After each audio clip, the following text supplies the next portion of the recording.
Hello mga katropa ni Adams TV, nandito naman tayo sa isang vlog. Ay papakita ko sa inyo ngayon kung paano mag-change oil ni Badja RE. Tok-tok to, no? Tinatawag sa Thailand, India, saka Sri Lanka. Ngayon papakita ko kung paano change oil, ano? So unang-una gagamitin natin is ito. Kailangan ko ng 16 nasukat ito na range, ano? Saka may isang adjustable, para support sa inkara. Saka yung oil na gagamitin ko dito 1.6 ang ginagamit ko is Petron Blaze 3 Racing 20W-40. Ito, napakita ko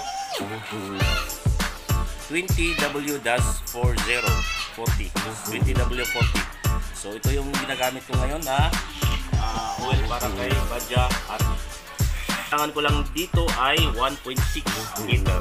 So 1.6 liter. Ito isang buong liter to. Siyempre bubuhos natin buong buo to.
Yung drain hole niya sa baba dito muna.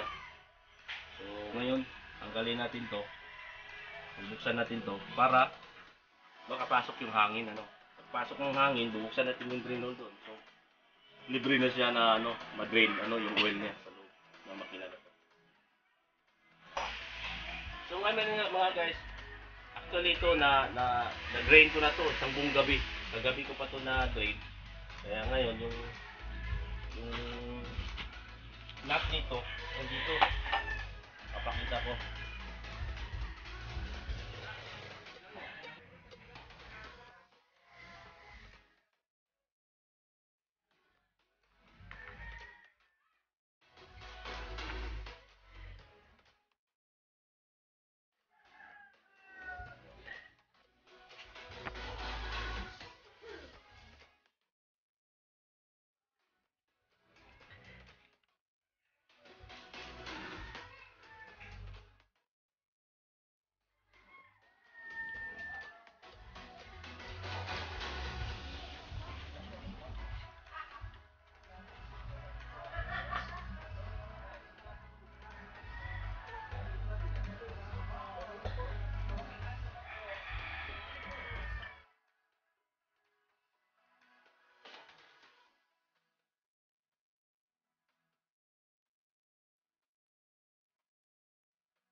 Kailangan guys, mahigpitan talaga, ano. Kailangan nyo talagang tingnan na talagang bago nyo iwanan. Mahigpit na mahigpit siya dahil may nangyari dito. Lumuluwag to. Tapos natanggal. Na-drain yung oil niya. Habang tumatakbo, ginagamit, sira. Kasi naubos yung oil niya sa makina. Kailangan dito, higpitan talaga ng maayos yung drain hole niya. Okay? So, yan. Mga guys, nalagay ko na itong 1 liter, 1 liter na oil niya. Tapos ko na.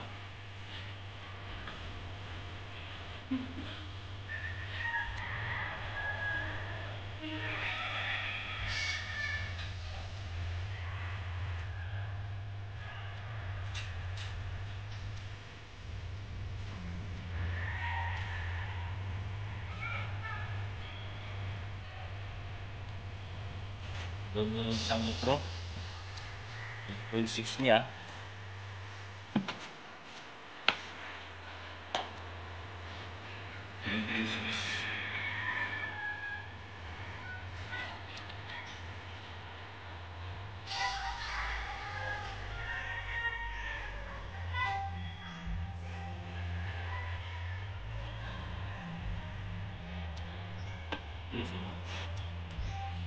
Tapos na. Nandun na yung 1.6 liter niya.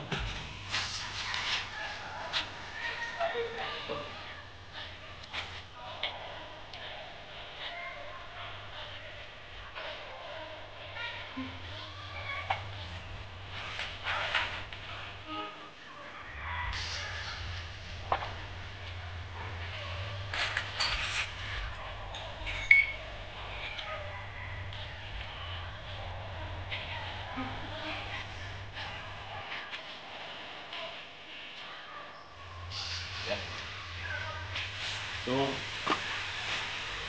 yan, sarado na siya guys. Yun lang ang oil ni Badya Arvin. Napakasimple lang, DIY lang. Kaya niyan. So, hanggang sa mga susunod na mga vlog, don't forget to subscribe to my channel, Kaadaps TV.